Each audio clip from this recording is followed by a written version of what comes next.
여배우는 오늘도 문소리가 일을 냈다. 자, 여기 마이너스 신용대출 3천 맞죠? 홍상수 영화를 보는 듯한. 네가 예술 알아? 영화를 후지게 만든 감독들을 문소리가 다 묻어버리려는 것이냐.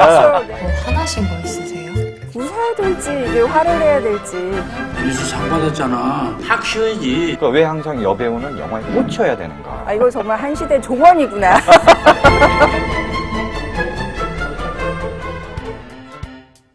안녕하세요. 안녕하세요. 네. 안녕하세요. 잉여사롱 추석 연휴를 마치고 3주 만에 여러분들 찾아뵙는데 저는 이 3주 만에 뵈면은 잉사족 여러분들이 왜 언제 돌아오지? 왜 안 하지? 궁금해 하시지 않으면 어떡하나? 아무도 관심이 없으면 어떡하나? 싫든 말든 네. 걱정을 내심했는데 다행히 저 페이스북 페이지에 박효영님께서 언제 돌아오시는 거냐? 잉사족을 대표해서. 네네 댓글을 달아주셔서 좀 네. 반가운 마음에 저도 이번 주에 찾아뵙습니다. 드디어 저 답글 남기면서 굉장히 안도를 했던 그런 기억이 있습니다. 네. 박효영님 감사드립니다. 네. 아마 수십만 잉사족 여러분들의 마음이 다 그렇지 않았을까라고 저희가 3주 만에 돌아온 잉여사롱 어떤 주제를 할까 고민을 좀 했는데요. 네. 저희가 개봉한 지는 좀 됐지만 9월 14일 날 개봉한 여배우는 오늘도 라는 영화를 좀 뒤늦게나마 전하면서 이 영화뿐 아니라 영화로 상징되는 어떤 여성 배우의 네. 현실이라든지 여러 가지 전 세계적인 영화계에서 지금 불거지고 있는 이슈라든지 그렇죠. 이런 것들을 한번 두루 다뤄보는 시간을 갖도록 하겠습니다. 문소리 씨가 이제 영화 배우로 데뷔한 지 28년 차 배우가 됐는데 사실 감독으로 이 영화로 데뷔를 했단 말이죠. 네. 감독 문소리의 데뷔작이고요. 사실은 원래 이제 극장 개봉을 염두에 두고 만든 건 아니고요. 네. 대학원 다닐 때 그렇죠. 중앙대 첨단영상대학원인가요? 거기 학교를 다니면서 이제 과제로 네. 제출을 한 단편 3편의 영화를 모아서 개봉을 하게 된 겁니다. 예, 그렇죠. 그래서 뭐 인터뷰들을 찾아보시면 아시겠지만 문소리 감독은 계속 학점 따려고 만든 영화다라고 이야기를 하는데요. 1막이죠. 여배우가 2014년에 처음 공개됐을 때 그때 이제 굉장히 많은 감독들의 단편들과 같이 공개가 됐었거든요. 뭐 그 감독들 중에 박찬욱도 있었고, 뭐 네. 굉장히 여러 유수의 한국에서 이름만 대면은 뭐 알만한 감독들의 단편들과 같이 상영이 됐는데 그 중에서 가장 반응이 좋았던 작품이 여배우였어요. 그래서 맞아요. 그때부터도 이미 그 영화계에서는 문소리가 일을 냈다. 굉장히 대단한 단편을 만들었다라는 소문이 자자했었거든요. 네, 그러니까 일단 이 영화는 그 문소리 씨의 좀 자전적인 이야기가 담겨져 있지만 다큐멘터리는 아니고요. 본이 영화 속에서 이제 그 여배우 문소리라는 캐릭터를 이 문소리 씨가 연기를 하는 거예요. 그래서 문소리 씨의 실제 모습이 좀 반영되어 있기도 하면서 또 영화적으로 가공한 그런 캐릭터의 이야기이기도 하면서 그래서 영화를 보면서 이게 다큐멘터리도 아닌 것이 픽션도 아닌 것이 묘하게 그 현실과 허구의 경계를 넘나드는 감상할 때 그런 재미가 있는 작품이고요. 어디까지가 이게 뭐 실화냐 이런 거를 상상을 하기보다 전체적으로 그 여배우 문소리가 자신의 어떤 위치에 대해서 연기 경력을 돌아보면서 자아를 성찰하는 작품인 동시에 또 이게 기묘하게도 오늘날의 한국 여배우들이 전반적으로 처한 그런 어떤 좀 고난 이런 것과 좀 맞아떨어지는 지점이 있기 때문에 일단 1막 네. 그 제목이 여배우인데요. 네. 이 1막을 통해서는 사람들이 우리 사회가 또는 남성들이 여배우를 어떤 편견을 가지고 바라보고 있는가를 좀 풍자하는 듯한 그런 내용으로 이루어져 있고요. 그렇죠. 약간 홍상수 영화를 보는 듯한 그런 찌질한 말들이 굉장히 많죠. 남자들 네. 술자리에서 정말 그 되게 그 초현실주의적인 어떤 술자리 하이퍼 리얼리즘을 네. 보여주는. 그래서 약간 상당히 네, 홍상수 영화가 그 술 마시면서 농담하는 남자들의 시선으로 이루어졌다면 여기서는 이제 그 상대방에서 그 상대방 여성이 어떤 표정을 가지고 있었을까에 주목한 영화가 이제 1막이라고 봐야죠. 네. 그래서 좀 굉장히 여성 관객들을 보면서 이게 좀 웃어야 될지 이게 화를 내야 될지 굉장히 좀 복잡 미묘한 감정에 휘말리게 되는 그런 내용이 참 1막에서 펼쳐지죠. 네. 그리고 2막은 제목이 여배우는 오늘도. 네. 지금 이 본편의 이게 전체 제목과도 같은데요.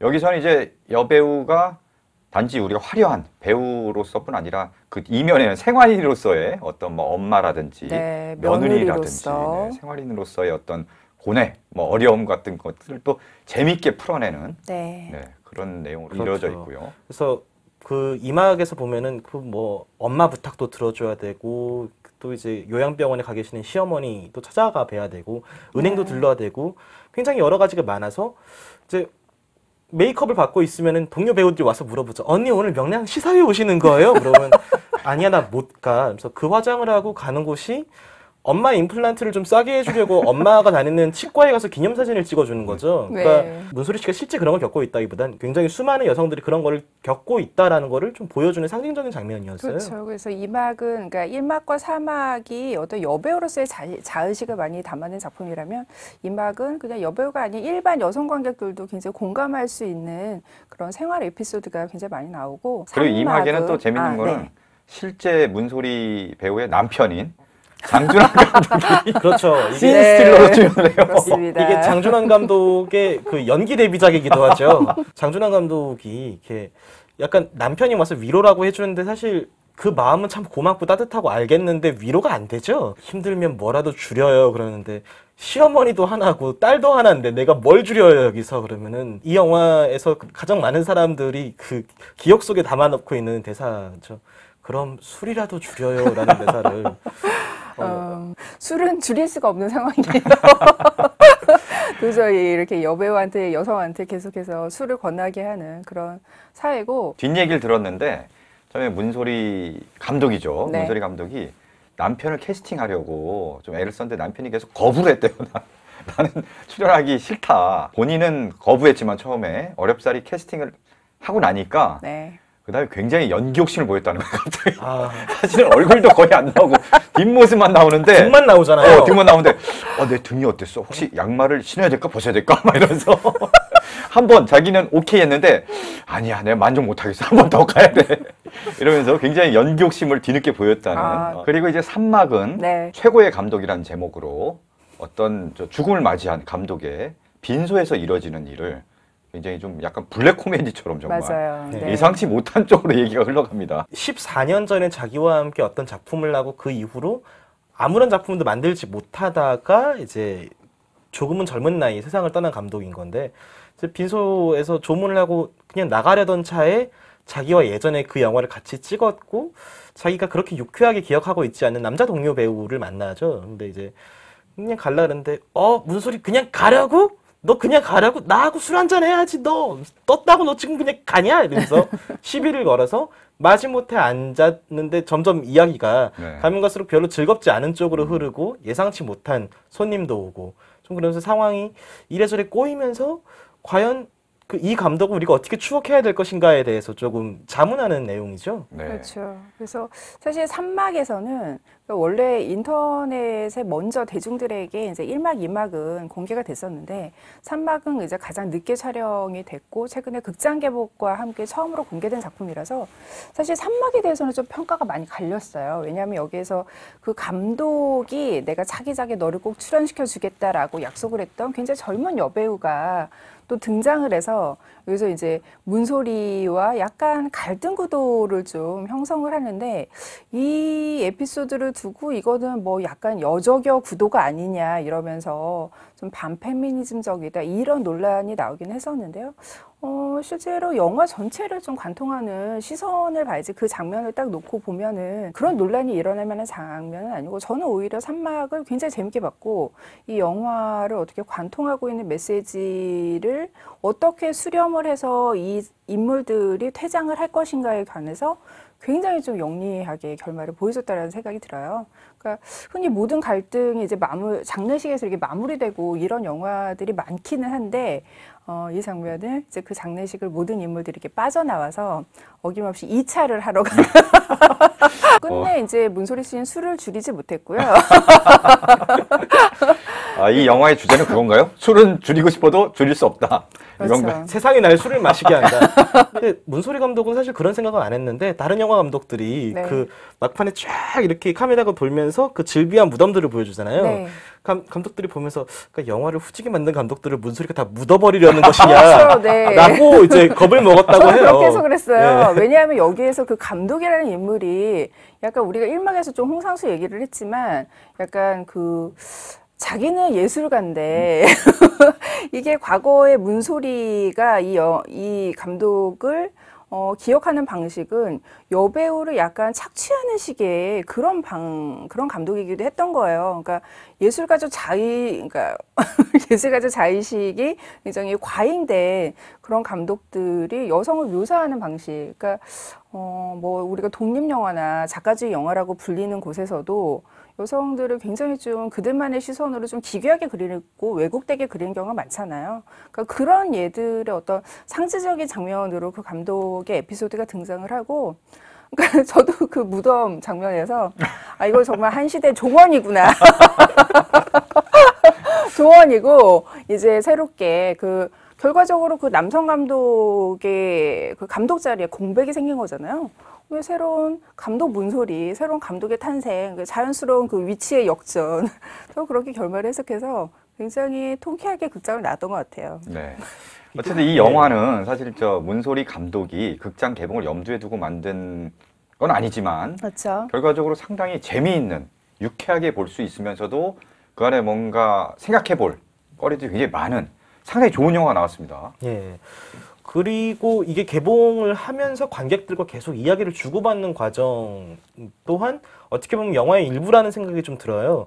그러니까 이 영화를 두고 이제 페미니스트라는 용어를 쓸 것이냐 말 것이냐 가지고 한동안 또 논란이 있었고, 그래서 이제 나중에 문소리 감독이 GV 현장에서 이야기를 하다가 그런 얘기를 했었죠. 나는 일평생 여성 운동하는 선배들 보면 피해 다니고 페미니즘 동아리도 이제 안 들어가려고 그랬었는데 한국 사회가 결국 나를 페미니스트가 되도록 만들었다. 그래서 남편한테도 나 페미니스트다라고 이야기를 했다라고 이야기를 했는데, 사실 어떻게 보면 좀 되게 씁쓸한 부분인 거죠. 여성 배우이자 여성 감독이 자전적인 이야기를 조금 반영을 해서 만든 그 영화가 극장에 개봉을 했는데, 그래서 한국 영화계 내에서 여성 배우들이 어떤 식으로 소비가 되고 있는가를 담아낸 영화를 만들었는데, 이것조차도 이제 페미니즘이냐 아니냐를 가지고 이제 계속 또 논란이 되고 논쟁이 일어나고 되고, 네. 그거에 대해서 용어를 다시 또 한 차례 더 이제 거르고 다시 또 재정립하는 과정이 필요했었던 것이고, 이게 어떻게 보면 지금 한국 사회가 이 담론을 굉장히 치열하게 받아들이고 있는 모습을 좀 보여주고 있는 것 같고요. 그렇죠. 그러니까 지금 사실 이런 대중문화 속에서 페미니즘이라는 이슈를 적극적으로 굉장히 좀 담아내기 시작한 때가, 그러니까 본격적인 그런 시대가 이제 뭐 대중문화 황금기라고 불리는 90년대부터인데, 그때 굉장히 뭐 드라마나 영화나 상업 극장 영화에서도 여배우 주연의 또는 페미니즘이란 주제를 전면에 내세운 그런 작품들이 굉장히 많이 나왔었어요. 근데 오히려 이게 뭐 어떤 현실과 좀 점점 간격이 이렇게 벌어지면서, 그리고 또 그 사이에 뭐 IMF라든지 여러 뭐 사회경제적인 조건이 덧붙여지면서 이런 페미니즘이라는 어떤 그 사상으로서의 어떤 구호로서의 그런 페미니즘이라는 용어는 좀 뒷전으로 물려나고, 최근의 페미니즘은 이제 정말 우리 여성들의 어떤 삶의 조건, 정말 생존의 어떤 필수 요건으로서의 페미니즘을 다시 한번 생각해보게 만드는 그런 시기가 온 거고, 이 여배우는 오늘도를 둘러싼 논란들이 바로 그런 시기에 한 초상을 굉장히 잘 보여주는 그런 작품이다라는 생각이 들고요. 일단 이 영화의 탄생 자체부터 네. 어떤 한국 영화의 좀 안타까운 현실에서 네, 비롯된 거예요. 그렇죠. 좀 영화가 어떻게 나오게 됐나를 살펴보니까 네, 2011년도쯤에 이제 문소리 배우는 뭐 데뷔 때부터 주연을 꿰차고 엄청난 주목을 받으면서 뭐 출연작 모든 영화가 다 주연작인데, 근데 그렇게 한국 영화를 이끌어오다가 출산, 육아 과정을 거치고 그 다음부터는 한동안 영화계에서 떨어져 있고, 본인의 어떤 개인적인 사정 때문도 있지만 영화계에서 문소리 배우를 적극적으로 찾지 않게 됐다는 거죠. 그러니까 그게 결혼, 뭐 출산도 있지만 네네. 40대에 들어서면서 그렇죠. 그 시기를 시작이 네, 된 거죠. 그러니까요. 네. 그렇게 되면서 본인이 좀 무력감에 빠지기도 하고, 네. 자존감도 굉장히 낮아져서 이대로는 안 되겠구나 하면서 본인이 뭔가 영화를 공부하면서 어떤 자존감도 회복하는 계기를 삼자라고 해서 대학원에 진학했고, 그러다가 이 영화를 만들게 된 거거든요. 네. 그렇죠. 그러니까 영화 초반에 나오는 뭐 문소리야 한국의 메릴 스트립이잖아 라고 이야기를 하는 네. 모습들이 이때까지 우리가 문소리를 기억하는 방식이었는데, 뭐 베니스에서 뭐 상을 받고 뭐 세계 영화제가 사랑하는, 근데 그런 사람임에도 불구하고 한국 안에서는 굉장히 이 사람이 맡을 역할들이 별로 없고, 그래서 처음에는 이제 극 중에서 문소리한테 오는 배역이 그 굉장히 캐릭터 세고 대학생 아들을 둔 정육점 주인인데 네. 캐릭터 세고 좋아, 이건 문소리밖에 할 사람 없어라고 이야기를 하는데, 문소리는 그걸 되게 납득이 안 되는 거지. 이때까지 본인이 맡아왔던 역할들이 있고 한데 갑자기 내 나이가 앞에 4가 붙고 뭐 결혼을 하고 아이를 낳았다는 이유만으로 들어오는 배역들이 갑자기 이렇게 좁아지니까 뭐 이 나이 때 여배우는 이런 걸 맡아야 된다라는 이미지가 계속 확대 재생산이 되고, 그걸 반복되면서 사실 40대가 된 남자 배우들은 더 많은 역할들을 맡거든요. 40대가 되면서 오히려 더 전성기를 맡는 경우가 굉장히 많아요. 그렇죠. 오히려 영화계의 표준 주인공으로서 제시되는 사람은 사실 40대 중년 남성이에요. 네. 우리가 최근에 송강호 배우 얘기를 하면서 또 그 얘기를 했는데, 뭐 시대를 다루는 작품이 나와도 뭐 일반 시민을 대표하는 거는 항상 40대 중년이고, 요즘에 또 40대 들어선 남자 배우가 젊은 20대 배우와 또 투톱을 이루어서 이렇게 뭐 투톱 영화로 나오는 그런 작품들이 또 유행을 하고 있기 때문에 네. 계속해서 남자 배우들은 뭐 역할이 계속해서 들어오는데, 여배우들은 원래 젊었을 때도 역할이 한정되어 있었지만 이게 뭐 나이가 들면 들수록 더더욱 역할이 정말 줄어들고 좁아지는 거죠. 사실 이런 현상이 우리나라뿐 아니라 네. 일본을 비롯해서 다른 데서도 좀 비슷한 현상이 벌어지고 있는 것 같아요. 요번에 부산영화제에서 네. 나카야마 미호, 예전에 러브레터의 주인공이죠. 네. 나카야마 미호, 오겐키 데스까? 안 그래도 그 배우가 네. 한국 관객들이 뭐 20년째 자신한테 오겐키 데스카라고 오겐키 말해. 데스까. 이게 되게 화제가 됐었는데. 사실 그래서 문소리 배우와 같이 대담을 했어요. 네. 같이 여배우를 만나다 이런 타이틀로. 나카야마 미호도 그 얘기를 하더라고요. 본인도 이제 나이가 들고 네. 40대가 접어들면서 상당히 배역이 좀 좁아졌다. 자기가 할 수 있는 배역이. 그래서 이런 현실이 안타깝다. 왜 40대 이상이 돼도 주인공을 맡을 수 있는 영화가 많이 만들어지지 않느냐라는 걸 안타까워했고요. 문소리 배우도 거기에 동감을 했고, 또 문소리 배우도 한 얘기 중에 인상 깊었던 게, 어느 시상식에 갔더니 영화의 꽃, 드디어 여배우 문소리 씨를 모시겠습니다. 뭐 이렇게 얘기를 했다는 거예요. 근데 네. 그 얘기가 별로 기분 좋게 들리지 않았다는 거죠. 그렇죠. 그러니까 왜 항상 여배우는 영화의 꽃이어야 되는가? 꽃이 될 수도 있지만 네. 뭐 거름이 될 수도 있고 줄기가 될 수도 줄기가 있고, 될 수도 있고 뿌리가 될 수도 있고 그런 건데 왜 네. 꽃으로만 한정 지으려고 하느냐? 그러다 보니까 나이가 들면은 꽃으로서의 어떤 그 가능성이 줄어들면은 안 찾게 되는 거 아니냐? 좀 더 많은 역할을 할 수 있는 색깔을 가진 그런 배우들로 생존해 나갈 수 있도록 그 여성 배우들도 노력해야겠다는 생각을 많이 한다라고 얘기를 했어요. 이번에 그 나카야마 미호가 그 김재욱 배우와 함께 그 공동 주연을 한 작품이 또 부국에 출품이 돼서 공개가 네, 됐잖아요. 정재영 감독의 나비잠이라는 네. 작품인데요. 그 작품도 굉장히 지금 공개된 이후에 호평을 많이 받고 있고, 그래서 어떻게 보면은 여자 배우가 보여줄 수 있는 것들이 아직 많이 남아 있고, 나이가 들면 들수록 깊이 있는 연기를 보여줄 수가 있는데 왜 그렇지 않느냐라는 항변을 어떻게 보면은 두 배우가 영화를 통해서 한 것이죠. 근데 네. 나카야마 미호가 했다는 이야기 중에 저는 또 인상 깊었던 게, 일본에서는 이제 여우라고 부르는데요. 네. 여배우라고 안 하고, 근데 우가 이제 뛰어날 우자를 쓴대요. 네, 예전에 우리나라도 그렇게 불렀어요. 네. 그럼 우리도 지금도 여우주연상 이런 말을 계속 쓰니까. 예, 네. 그렇죠? 그래서 이게 어떻게 보면은 뛰어난 여자라는 의미로도 해석이 가능한 건데, 그게 아니라 그냥 나는 배우다라고 이야기를 하는 것이죠. 근데 한국에서는 여우 혹은 여배우라는 표현, 그러니까 저도 이게 입에 붙어서 여배우라는 표현이 잘 안 떨어지긴 해요. 영화 제목에도 이렇게 나와 있긴 하지만, 근데 남자 배우한테 남배우라고 하는 경우는 별로 없잖아요. 그러니까 남자가 배우를 하는 것이 디폴트고 여자가 배우를 하는 거는 여배우라는 카테고리로 따로 이렇게 불러줘야 되는 것 같은 그런 식의 어휘 자체에서부터 착각을 좀 불러일으키게 하는 풍조에 우리가 되게 익숙해져 있고. 그렇죠. 사실 이게, 네. 그 배우뿐 아니라 그렇죠. 생각해보면 뭐 여교사, 여의사, 여기자. 여기자 이런 용어를 굉장히 우리가 은연중에 많이 쓰고 있는데 이런 용어를 계속 쓰는 게 맞는 건가 사실은. 그래서 요즘은 의식적으로 외국에도 아예 단어 자체가 좀 성별 구분이 되는 뭐 여성 명사, 남성 명사 이런 식으로. 근데 그런 단어들도 최근에는 점점 시대에 맞게 수정이 되고 있어요. 성을 초월한 그런 용어들로 수정이 되고 있고 사실은 이와 관련해서 이주영 배우가 예전에 그 SNS에 여배우는 여성 혐오적인 용어다라고 올렸다가 난리가 났겠군요. 그렇죠. 그죠. 엄청난 요새, 테러를 받았잖아요. 요새 이런 젠더 이슈 관련해서 하면 너무 뜨거워져 이게. 그렇죠. 필요 이상으로. 뭐 그렇게 SNS에 자기 의견을 밝힐 수 있잖아요. 그럼 난 동의 안 하면 동의 안 한다라고 이야기를 하면 되는 건데 네. 여배우가 여혐 단어다라고 이야기를 하는 거가 남성 혐오라고 생각을 하고 남혐 발언을 한 이주영이 누군지 알아보자 이런 식으로 또 사람들이 신상을 또 막 털어요 또. 그러니까 무슨 말을 못 하는 거예요. 최근에 뭐 이런 논란이 하도 뜨거우니까 어떤 한 영어 커뮤니티에서는 아예 여혐, 남혐이라는 단어를 금지를 시켰잖아요. 익스트림 무비에서. 네. 그런 이슈에 대해서 이야기를 꺼내면은 게시판 룰 위반 약간 그러니까 다들 약간 침묵의 게임을 하고 있는 그런 느낌인 거죠. 그렇죠. 그러니까 그 지나친 논쟁 때문에 피곤해질 수 있는 거는 알겠는데 사실 이게 지나친 논쟁인지도 잘 모르겠어요. 그러니까 반응을 할 때 온도가 뜨거워지는 걸 두고 지나치더라고 생각하는 수는 있겠지만 결국에는 이때까지 이야기가 됐었어야 되는데 이야기가 안 나왔던 주제를 다루는 거니까 논쟁 자체가 불필요하다든지 논쟁의 빈도수가 너무 잦다든지 이런 건 아니거든요. 그렇죠. 뭐 젠더 간의 갈등뿐만이 아니라 여배우는 오늘도는 보면서 물론 여성들이 공감할 수 있는 영화기는 하지만은요. 적어도 민주주의 사회라면 그리고 전부 다 표현의 자유를 이야기를 하는데 그게 나만 자유로운 여태까지 어느 한쪽만 표현의 자유를 마음껏 누렸다면 다른 사람의 의견도 들어줘야 다 같이 표현의 자유를 누릴 수 있다라는 거를 좀 생각을 두고 이게 여배우는 오늘도라는 작품이 여성만 공감할 수 있는 작품이 아니라 좀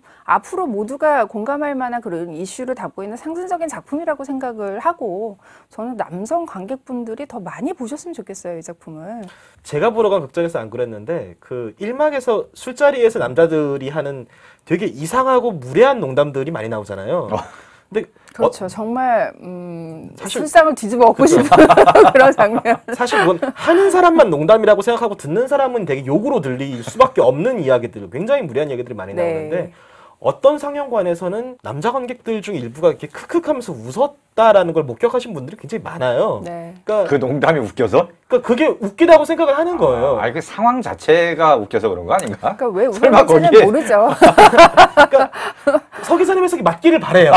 그러니까 정말 진심으로 그러길 바래요. 그러니까 설마니 야 농담 잘하네 이러면서 웃지는 않았기를 바라는데 근데 그랬을지도 모른다는 심증이 굉장히 강하게 드는 거죠. 근데 그 뭐 술자리 얘기가 자꾸 나오는 거는 그 상황에서 주고받는 그런 대사들이 정말 문소리와 주변 여성들의 어떤 체험에서 우러나오지 않은 그런 에피소드라면 그렇게까지 생생할 수가 없어요. 정말 우리가 그 상시적으로 접하게 되는 그런 굉장히 일상적이라고 말할 수 있는 그런 폭력적인 대화와 농담들이 그 안에서 표현이 됐기 때문에 되게 어이없어서 웃음이 나오면서도 또 한편으로는 좀 되게 가슴을 답답하게 만드는 그런 장면들인데요. 네. 문소리 씨가 평소에 그런 말들을 직접 또 여배우로서 듣고 이랬던 것까지 생각이 미치면 좀 피눈물이 나죠. 문소리 씨가 그래서 이 영화 내용이 네. 거의 다큐 같은 자전적인 얘기냐라고 이제 질문을 이제 기자들이 했더니 네. 진심은 담되 사실은 아니다. 그러니까 자기가 비슷한 상황에 처하고 비슷한 감정을 느꼈지만 그걸 그대로 영화로 옮긴 건 아니고 허구를 가미해서 만들었다고 하는데 사실 그 말은 그런 상황이 비일비재하다는 얘기죠. 그렇죠. 그리고 거기에서 이제 그 허구라는 말은 이게 어쨌거나 다큐멘터리가 아니잖아요. 그렇죠. 그리고 일단은 허구라고 계속해서 얘기를 해야 관객들도 어느 정도 인물의 거기에 거리를 두고 영화 자체를 좀 생각을 해볼 수가 있기 때문에 그 영화의 문소리는 캐릭터일 뿐이다라는 거를 계속해서 강조를 하고 있는 것 같더라고요.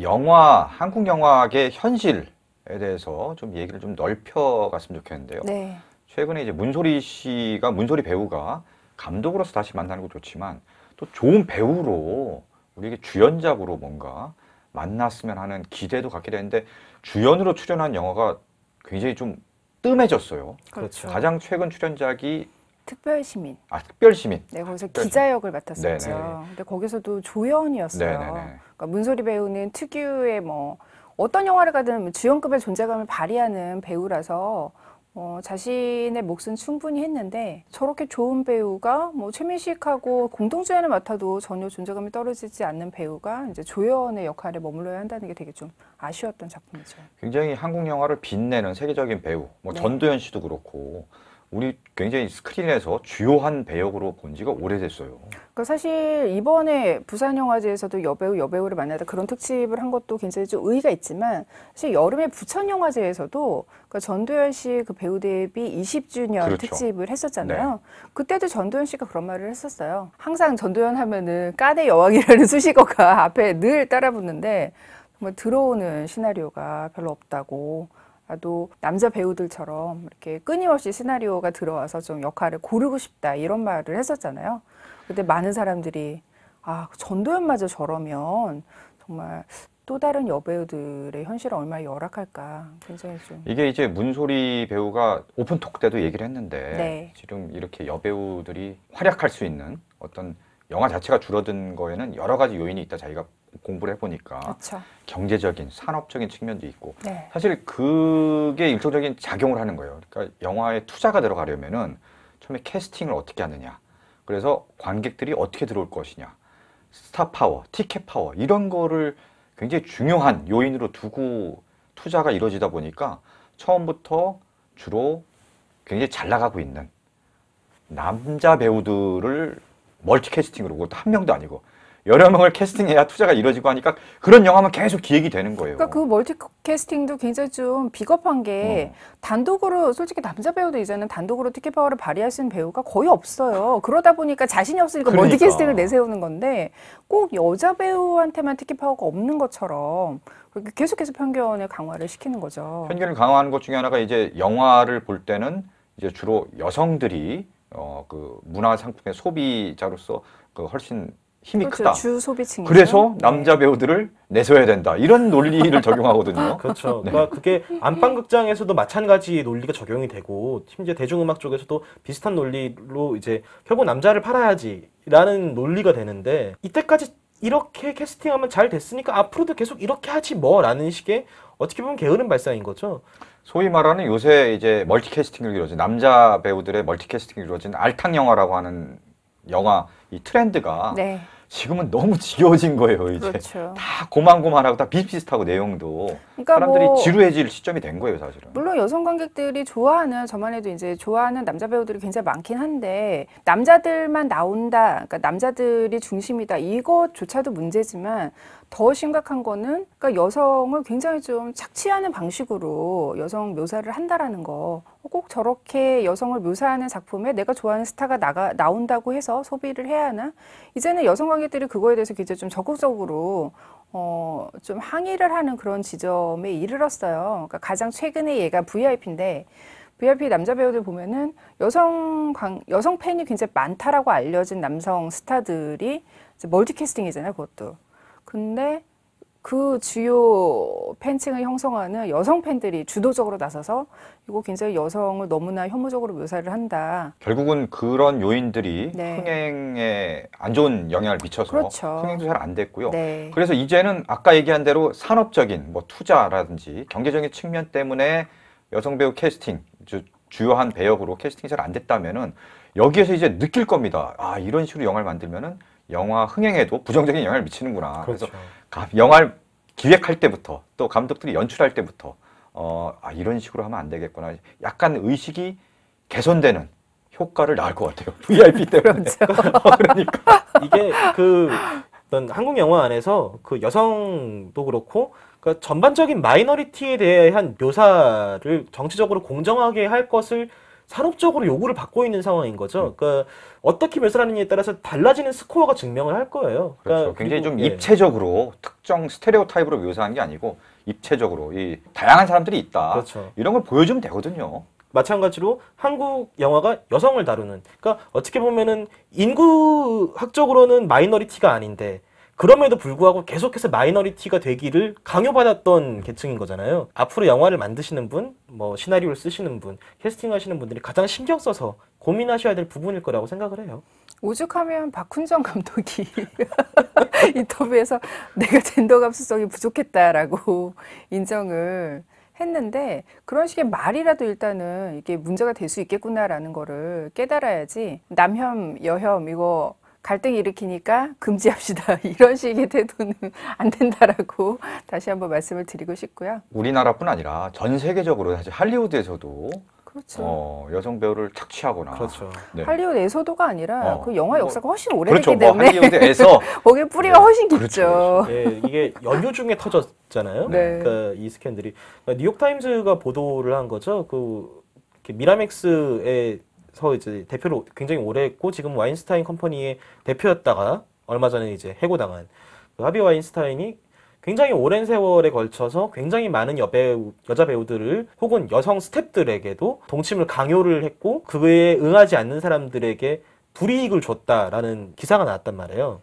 근데 뭐 남자 배우들도 아 이거는 묵과할 수 없는 잘못이고 뭐 나도 이 사람 비판한다라고 나오니까 너도 몇 년 전에 이런 일이 있었잖아라고 해서 그 남자 배우들도 줄줄이 아 그건 내가 정말 잘못했다라고 또 사과를 하는 그렇죠. 상황들이 네. 계속 반복되고 있고 그러니까 왜냐하면 이게 이 사람이 그렇게 오랜 역사 동안 그러니까 여배우들, 그러니까 여성들을 그렇게 뭐 성적으로 소비를 할 수 있었던 것들은 적극적인 그런 남성 기득권 사회의 어떤 카르텔에 의한 쉴드가 없었으면은 그게 가능하지 않았어요. 왜냐하면 최근에 이제 여배우들이 줄줄이 증언을 하고 있잖아요. 그러니까 폭로가 이어지고 있는데 그 중에 굉장히 화제가 됐던 기고문 중에 하나가 이제 레아 세이두가 기고를 했던 그 글에서 한 파티에서 에피소드를 얘기했는데 대놓고 이렇게 파티 같은 공공연한 자리에서도 그걸 적극적으로 굉장히 플러팅을 했는데 그거를 모든 사람이 보고도 아무도 거기에 문제 제기를 하지 않았다.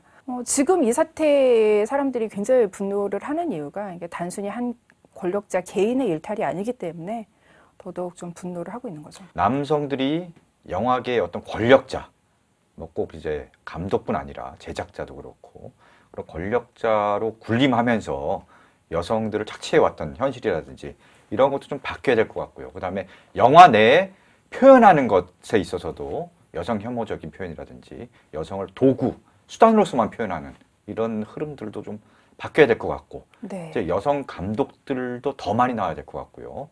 그 다음에 뭐 40대 이상의 좋은 여자 배우들이 무게감 있는 주연을 맡는 영화들도 훨씬 더 많이 기획되고 발표되어야 될 것 같고요. 어쨌든 좀 많이 바뀌어야 될 것 같다는 생각이 드네요. 그렇죠. 네. 그러니까 이런 식의 사실은 대중문화가 많은 사람들의 사고방식에 영향을 미치는 이제는 거의 지배적인 장르가 돼버렸기 때문에 대중문화에서 어떻게 표현을 이제 좀 개선해 나가느냐가 굉장히 중요한 거고 최근 요 몇 년 동안의 그런 약자에 대한 혐오 이런 게 굉장히 불거진 것이 뭐 경제사회 시스템적인 여러 요인도 있지만 또 최근에 국정원에서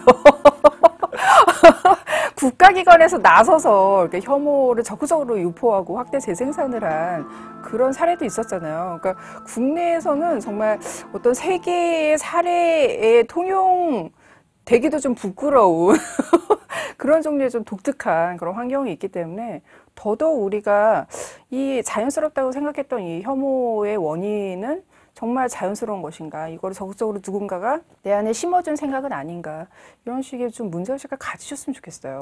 우리가 최근에 이제 촛불 네. 촛불 혁명이라고 표현하는 그래서 대통령 탄핵까지 이끌어낸 어떤 움직임이 있었잖아요.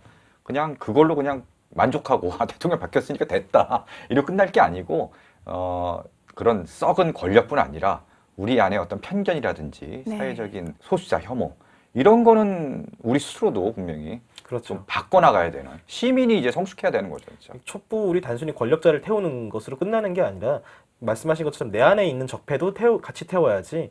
뭐 내가 이걸 싫어할 수도 있잖아. 뭐 내가 뭐 여자를 좀 싫어할 수도, 뭐 내가 그 외국인 노동자를 싫어할 수도, 내가 성소수자를 싫어할 수도 있는 거냐, 싫어하는 건 자유잖아라고 생각하면은 다른 사람이 아니라 내가 적폐인 거죠. 그러니까 그거에 대해서 다 같이 좀 생각해볼 수 있는 계기로, 그러니까 이렇게 뭐 큰 논란이 한 번 있었다고 해서 이거 한 번으로 다 끝날 일은 절대 아니니까 계속 우리 안에 어떤 편견이 있는지, 어떤 편견이 실제로 힘을 얻고 작동하고 있는지를 좀 다 같이 살펴볼 수 있는 시작점이 되었으면 좋겠습니다.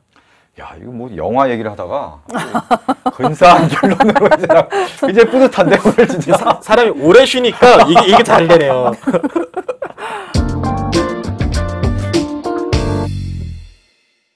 어쨌든 이 모든 아주 근사한 결론에 이르기까지 그 단초를 제공해준 네. 여배우는 오늘도 운소리 감독 겸 배우에게 다시 한번 감사의 말씀드리면서 네. 네, 영화를 보면서 또 다시 한번 곱씹었으면 좋겠어요. 네, 그리고 뭐 오늘 다룬 주제와 좀 관련해서 잉사족들을 위한 이벤트 하나가 있는데 최지은 기자의 신간 괜찮지 않습니다라는 책이 나왔어요. 이게 한 대중문화를 굉장히 적극적으로 분석해온 대중문화 전문 기자가 최근에 이런 페미니즘 이슈를 새롭게 인식하는 그런 과정이 진솔하게 담겨있는 그런 책이고 우리가 오늘 이야기한 그런 대중문화의 여러 가지 젠더 이슈에 대한 문제의식을 담고 있는 또 그 변화의 흐름을 담고 있는 책이기 때문에요.